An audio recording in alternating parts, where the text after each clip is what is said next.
What's up mga kabilyarista? Panibagong araw, panibagong linis naman tayo sa ating bilyaran.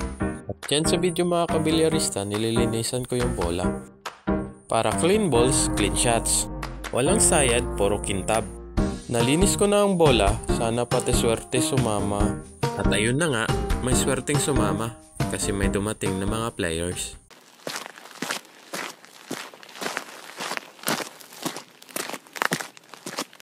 At yun mga kabilyar, ang dumating pala mga player dito sa bilyaran ay sina alias Lodog at alias Pogi.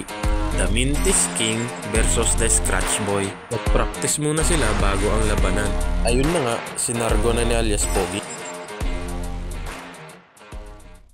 Focus, form, fate, at ayun, sumablay.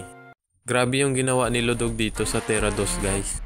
Akala mo sablay, yun pala trick shot. At dito mga kabilyar, kumera si Pogi. Di lahat ng sablay talo. Minsan, sit up lang yan sa bawi. Sa bilyar, di lang lakas ang laban. Diskarte ang puhunan. Ang tunay na bilyarista, hindi sumusuko kahit wala ng bola sa mesa. Practice lang ng practice hanggang ang malas mapagod din. Naway maging aral ito para sa atin mga kabilyar, ang laro ni Pogi at ni Lodog. Natalo man si Pogi, at least hindi mintis. Sa bandang huli, mesa pa rin ang panalo.